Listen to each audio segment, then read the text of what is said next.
দেখেছো মালার কাণ্ডটা? আজকেও সে কাজে আসেনি। ওকে কি কাজে রেখেছি এই জন্য যে প্রত্যেক দিন কাজে ফাঁকি দেবে? আজকে ওর একটা ব্যবস্থা আমি করবই করব। একটু বেশি ভালোবাসি বলে আমার সাথে তো এরকম প্রতারণা আর করতে পারে না। মাইনেটা নেওয়ার সময় তো আগে থেকে হাত পেতে দাঁড়িয়ে থাকে। রহিম চাচা, ও রহিম চাচা, একটু শুনে যাও তো এদিকে। বাগানে জল পরে দিও, আগে আমার কথাটা একটু শুনে যাও। এই যে গিন্নিমা, তা কি হয়েছে বলুন তো? আসলে জবা ফুল গাছগুলোতে একটু বেশি করে জল দিতে হবে, কেমন যেন মরা মরা হয়ে আছে। তা আপনি আমাকে কি জন্য ডেকেছেন গিন্নিমা, বলুন তো? শোনো, জবা গাছে জল পরেও দিতে পারবে। আগে তুমি আমার একটা কাজ করে দাও। তুমি এক্ষুনি মালাদের বাড়িতে যাবে আর গিয়ে তাকে বলবে যে তাকে এক্ষুনি গিন্নিমা ডেকেছে। ওর সাহসটা দেখছি দিন দিন বেড়েই চলেছে। আমাকে না বলে কয়ে নিজে নিজেই ছুটি নিয়ে নেয়। শোনো, তুমি বলবে গিন্নিমা বলে দিয়েছে আমার সাথে তোকে যেন নিয়ে যায়, তারপর ওর ব্যবস্থা আমি করব। যাও যাও রহিম চাচা, তুমি আর হা করে তাকিয়ে থাকো না। যাও, তুমি গিয়ে মালাকে নিয়ে এসো। সে ঠিক আছে গিন্নিমা, মালাকে না হয় আমি নিয়ে আসবো, কিন্তু মালার যা মেজাজ, আমাকে কি থেকে কি যে বলে দিবে সেটা বিধাতাই জানে। তার কারণ হচ্ছে, আপনি তো জানেনই, সে তো একটু অহংকারী বটে। সবার সাথে ঠিকমতো কথাই বলতে চায় না। আমার তো তাকে অনেক ভয় করে গিন্নিমা। আপনি যদি আমাকে আদেশ না করতেন তাহলে তো আমি কোনো দিনও ওদের বাড়িতে যেতাম না, কিন্তু গিন্নিমার আদেশ বলে কথা, আমাকে তো মানতেই হবে।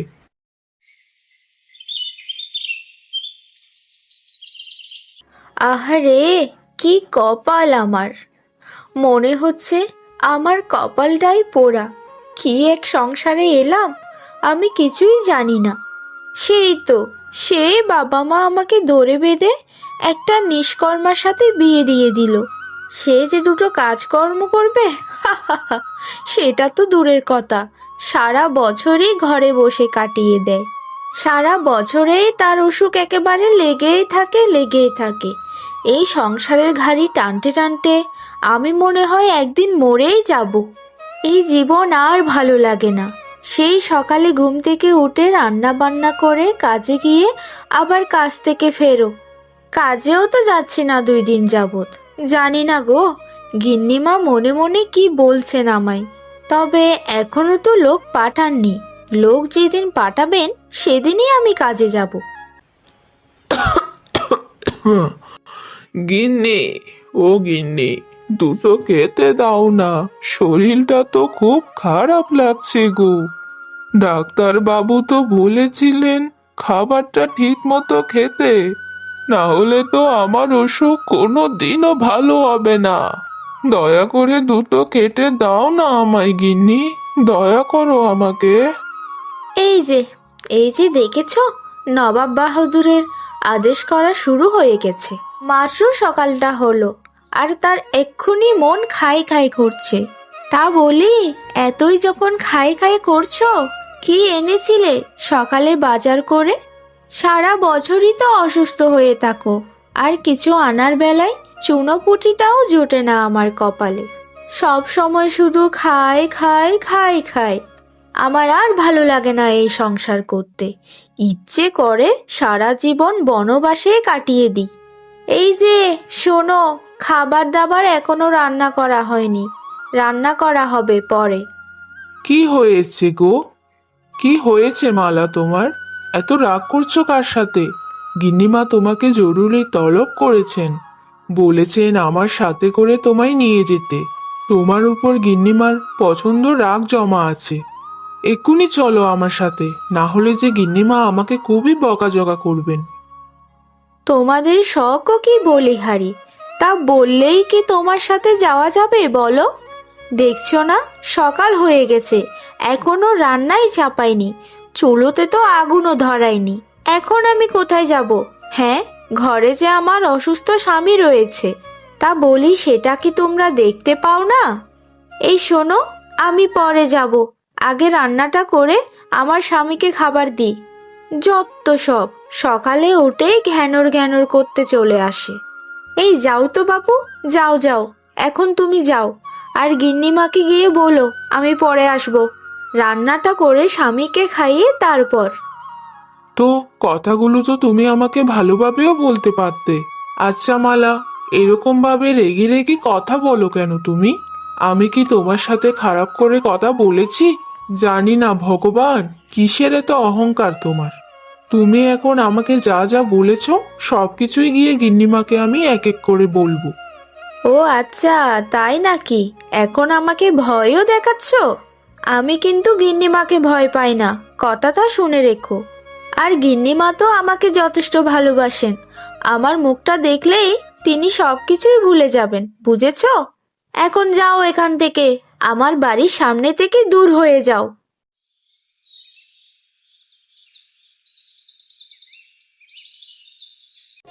সংসারে যখন নুন নিয়ে আসি তখন পান্তা ফুরিয়ে যায়, আর যখন পান্তা নিয়ে আসি তখন নুন শেষ হয়ে যায়। এভাবে কি আর চলে দিন?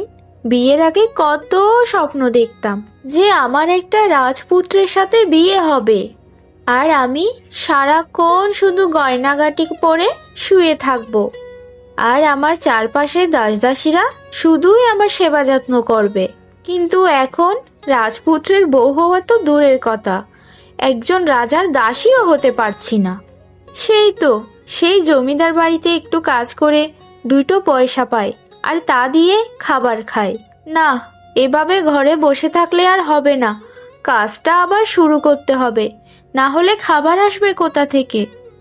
কত করে মা বাবাকে বলেছিলাম আমি এ ঘরে বিয়ে করব না, এই ছেলেকে আমার পছন্দ না, কিন্তু তারা বলেছিল যে ছেলে তো অনেক পরিশ্রমী এবং ভদ্র মানুষ।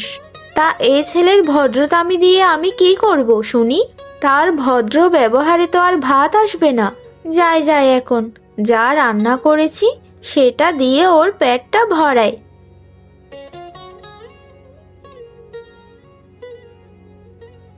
গিন্নি, আমার তো পালং শাক সেদ্ধ খেতে খেতে আর খেতে ভালো লাগছে না গো। মুখে তো একদম কিছু রোচে না। তোমাকে কতদিন ধরে বলেছি গিন্নি, আমাকে একটু মাছ খাওয়াও। আমার না মাছ খেতে খুবই ইচ্ছা করে গিন্নি। তুমি তো জমিদার বাড়িতে কাজ করে ভালোই মাইনে পাও, চাইলে তো আমাকে মাছ কিনে খাওয়াতে পারো গিন্নি। কেন তুমি আমার সাথে এরকম করছো বলো তো? আমি যখন সুস্থ হয়ে যাব তখন তোমার সব মনের আশা এক এক করে পূরণ করব গিন্নি। আমি তোমায় এটা কথা দিলাম। পাগল নাকি? আমাকে কি তুমি পাগল পেয়েছো যে এরকম মন ভুলানো কথা বললে আমি গলে যাব? আর শোনো, তোমাকে যা খেতে দিয়েছি ওটা নাককে মুখে ধরে খেয়ে নাও, এছাড়া আর ভালো খাবার তুমি পাবে না। কষ্টও আমি করি, রোজগারও আমি করি, আমার টাকা দিয়ে আমি কি করব না করব সেটা একান্তই আমার ব্যাপার। আর শোনো, জীবনেও তো আমাকে একটা গয়না বানিয়ে দিতে পারলে না। সেই বিয়ের সময় বলেছিলাম একটা গলার হার বানিয়ে দিতে, এখনো পর্যন্ত সেই হারের সন্ধান আমি পেলাম না। আমাকে যখন সারা জীবন কাজ করে খেতেই হবে, তাহলে তো নিজের স্বপ্নগুলো নিজেকেই পূরণ করতে হবে, তুমি তো আর পূরণ করে দেবে না। গিন্নি, তুমি রাগ করো না, আমি সত্যি কথাই বলছি। আমি যখন সুস্থ হয়ে যাব তখন তোমাকে সব দেব, সব। তোমাকে তো কোনো কাজই করতে দেব না, তুমি শুধু ঘরে বসে থাকবে। থাক থাক, আর তোমাকে আমায় কিছু দিতে হবে না, যা যা দিয়েছো সেগুলোই তো খেয়ে হজম করতে পারছি না। কত সুখে রেখেছো আমায়, সারাক্ষণই তো অসুস্থ হয়ে থাকো, অসুস্থতার টাকা আর ওষুধের টাকার খরচ চালাতে চালাতে আমার জীবন হজম হয়ে যাচ্ছে।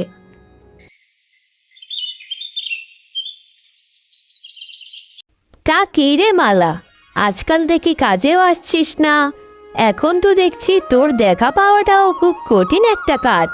মাথা ছুটিটা যখন নিয়েছিস আমাকে বলেও তো নিতে পারতিস বল। আমাকে তো কিছুই বলিস না।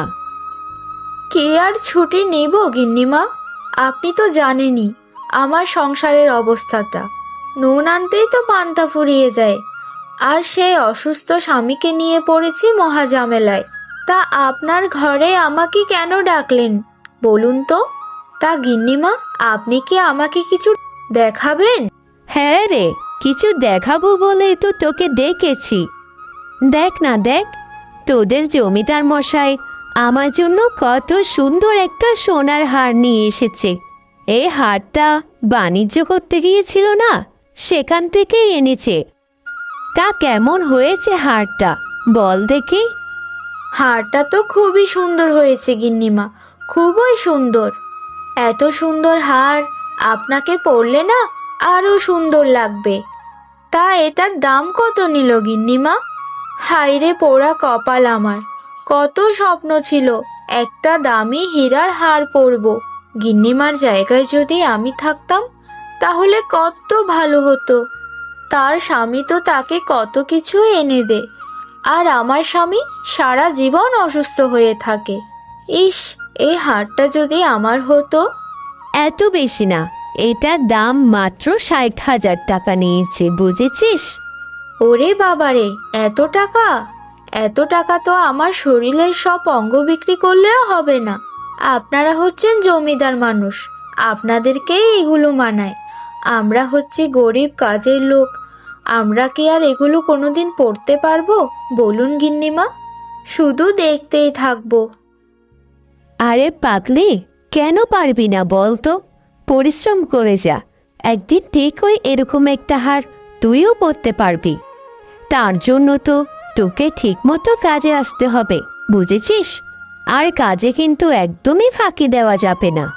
যা যা, এখন বরং তুই রান্নাঘরে যা, আর গিয়ে দেখ ঘরে কত কাজ পড়ে আছে।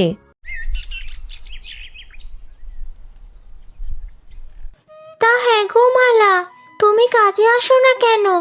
তোমার কি শরীর টরিল খারাপ হলো নাকি? কতদিন ধরে তুমি কাজে আসছো না। বলবো বলবো করে গিন্নিমাকে তো বলাই হচ্ছিল না। গিন্নিমা তোমাকে যে হারে ভালোবাসেন, যদি উল্টাপাল্টা কিছু মুখ দিয়ে বেরিয়ে যায় তাহলে কাজটাই থাকতো না আমার। তাই ভয়ে গিন্নিমাকে কিছু বলিনি। তা মালা, তুমি আমার কথার কোনো উত্তর দিচ্ছ না কেন? এভাবে রেগে মেগে আমার দিকে তাকিয়ে আছো কেন? আমার তো ভয় করে। তোমার বলা শেষ হয়েছে? শেষ হয়ে থাকলে আমার কথাটা শোনো। তা এত গোয়েন্দাগিরি কোন দিন থেকে শিখেছো শুনি? আমি কবে আসছি কবে যাচ্ছি তার সব কিছুই কি তোমাদের খাতায় লিখে রাখতে হবে? আমার যখন ইচ্ছে আমি কাজে আসব, আর যখনই মন চাইবে আমি তখনই কাজ করব। যখন মন চাইবে না তখন কাজ করব না, ব্যাস। আর শোনো মেয়ে, তুমি কিন্তু আমার নিচের পদেই কাজ করো, আমাকে একটু গুরুত্ব দিয়েই কথা বলবে, বুঝেছো? আর সব সময় নাম ধরে কি মালা মালা বলতে থাকো, আমাকে তুমি একদমই নাম ধরে ঢাকবে না, বুঝেছো? আমি কিন্তু গিন্নিমার কাছে তোমার নামে নালিশ করব। আমাকে ক্ষমা করে দাও মালা, আমি তোমাকে আর কোনো দিনও প্রশ্ন করব না। তুমি তো জানোই আমার ঘরে অসুস্থ বাচ্চা আর অসুস্থ স্বামী রয়েছে। গিন্নিমার বাড়িতে কাজ করে দুটো পয়সা পাই, সেই পয়সা দিয়েই তো তাদের খরচপাতি চালাই আমি। আমি তো স্বামী সন্তান নিয়ে মরে যাব। মালা, দয়া করে আমার নামে নালিশ করো না গিন্নিমার কাছে। এখন থেকে তুমি তোমার মতো থাকবে আর আমি আমার মতো। পারলে তোমার কাজগুলো আমি করে দেব একটু একটু। তারপরেও দয়া করে তুমি গিন্নিমার কাছে আমার নামে বিচার দিও না। এই তো, এবার ঠিক আছে। আচ্ছা, তুমি না এক্ষুনি বললে যে আমার কাজগুলো তুমিই করে দেবে? তাহলে শোনো, ভাতগুলো বসিয়ে দাও, আর আমি একটু যাই পুকুর পাড়ে একটু হাওয়া খেয়ে আসি। শরীরটা বড্ড ম্যাচম্যাচ করছে। আর ভাতগুলো রান্না হয়ে গেলে আমাকে ডাক দিও, কেমন? এখন কাজটা করে ফেলো তো বাপু। ঠিক আছে মালা, তুমি তাহলে যাও, আমি কাজটা শেষ করেই তোমাকে ডাক দেব।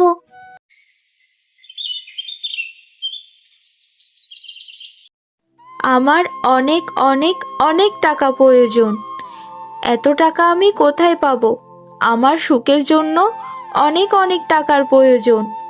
আমি তো চাই যেন এই পৃথিবীর সব কিছুই আমার হক, যাতে আমার থেকে সুখী, আমার থেকে ধনী আর কেউ না থাকতে পারে।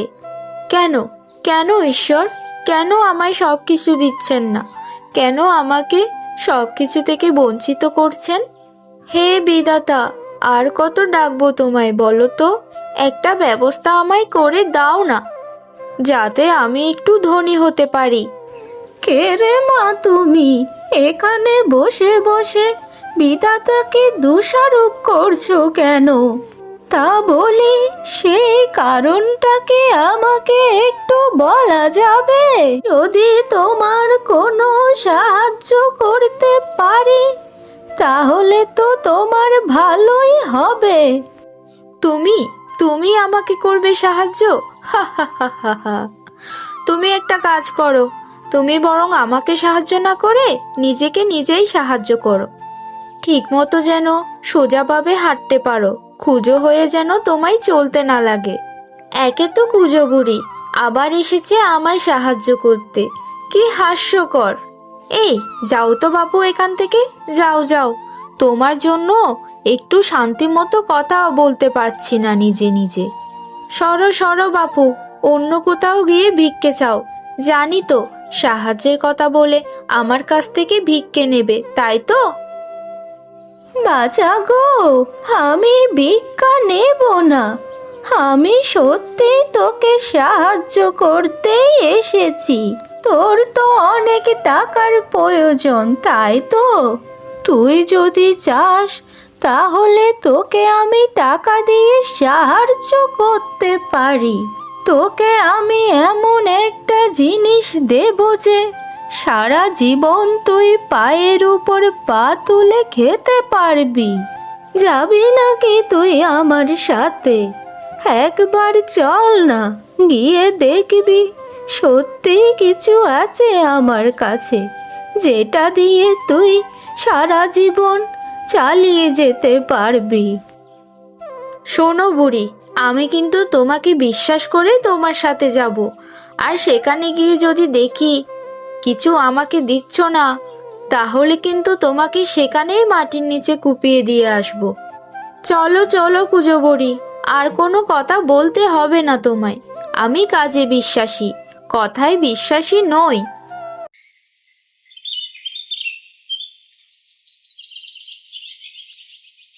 এই যে মেয়ে, দেখ রে দেখ, এটা কোনো সাধারণ হাঁড়ি নয় রে, এটা হচ্ছে সোনার জাদুর হাঁড়ি। এই হাঁড়ি তো সোনার নয়, এর রয়েছে বিশেষ এক ক্ষমতা।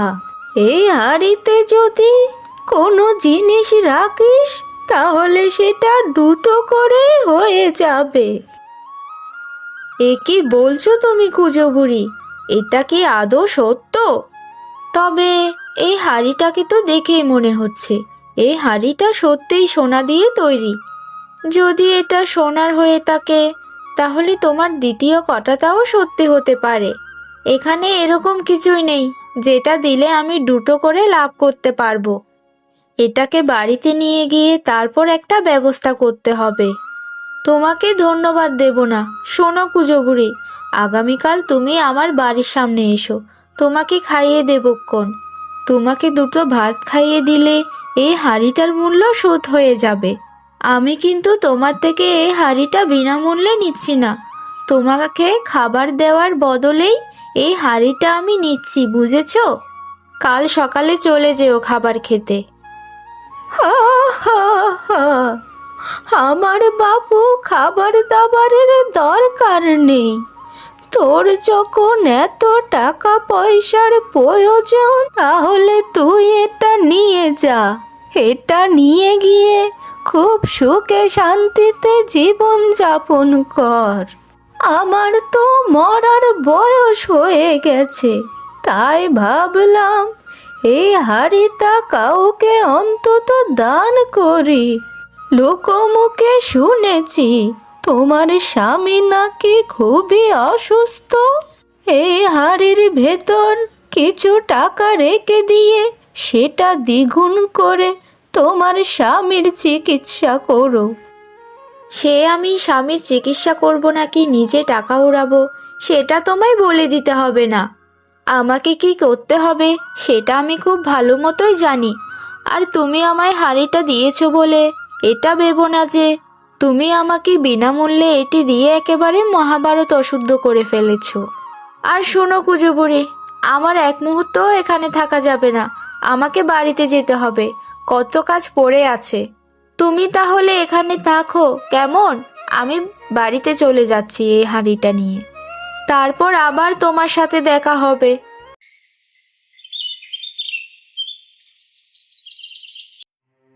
গিন্নি, সবকিছুই তো শুনলাম তোমার কাছে। সবকিছু শুনে বুঝতে পারলাম যে এটা সত্যি জাদুর হাঁড়ি। তবে গিন্নি, তোমাকে একটা কথা বলি, তুমি এই হাঁড়ির একাংশ বিক্রি করে সারা জীবন পায়ের উপর পা তুলে খেতে পারবে, আর কোনো কিছু দ্বিগুণ করতে হবে না। যদি একবার তোমার ওই লোভ চলে যায় মনে, তাহলে জীবনেও আর এখান থেকে ছাড় পাবে না। কোনোদিনও লোভ করো না গিন্নি। এই যে অসুস্থ রোগী, একদমই চুপ থাকবে, বুঝেছো? এই হাঁড়িটা যেহেতু আমার, তাহলে এই হাঁড়িতে আমি কি করব না করব সেটা একান্ত আমার ব্যক্তিগত ব্যাপার। শুধু আমাকে একটু ধনী হতে দাও, তারপর তোমাকে লাথি মেরে এই বাড়ি থেকে আমি চলে যাব। দূরে কোথাও গিয়ে আমি রানী হয়ে যাব সেই রাজ্যের। তুমি কিন্তু আমার কোনো কথার মধ্যে হস্তক্ষেপ করার চেষ্টা করবে না। আচ্ছা, একটা কথা তো আমি কিছুতেই বুঝতে পারছি না। এই হাঁড়িটা যেহেতু বাইরে থেকে সোনার, ভেতরে তো আরো দামি কোনো কিছু থাকতে পারে। আর আমার কাছে তো এমনিতেও তেমন কিছু নেই যেটা দিয়ে আমি ওটাকে দ্বিগুণ করব। এরকম অবস্থানে তো আমার স্বামী আমাকে কোনোদিন রাখেইনি। দেখি তো কিছু ভেতরে আছে কিনা। হায় রে বিধাতা, এটা কি হলো? এখানে তো দুটো গিন্নি দেখা যাচ্ছে। এখানে কোনটা আমার আসল গিন্নি আর কোনটা নকল, আমি কি করে জানবো? হায় হায় রে, হে কি সর্বনাশ করলে! দুজনকে তো দেখতে হুবহু একই রকম, কথাবার্তা চালচলন সবকিছুই এক। ওমা, এই কে? এ আমার সংসারে কি করছে? এই তো দেখছি হুবহু আমার মতো। এই, তুমি যাও তো, এখান থেকে যাও। মগের মূল্য পেয়েছো? আমার সংসারে এসে আবার আমাকে চলে যেতে বলছো? কত বড় সাহস! এই শোনো, আমি যাব না, গেলে তুমি যাবে। যাও বলছি। ঠিক হয়েছে, একদমই ঠিক হয়েছে। এ দুজনের মধ্যে জানি না কে আমার আসল গিন্নি, তবে দুজনেই উচিত শিক্ষা পেয়েছে। এত লোভ মানুষের জীবনকে ধ্বংস করে দেয়। তোমাকে তো বুঝিয়েছিলাম গিন্নি, বুঝলে না। এখন নিজের কাজেই নিজেকে মরতে হলো তোমাকে।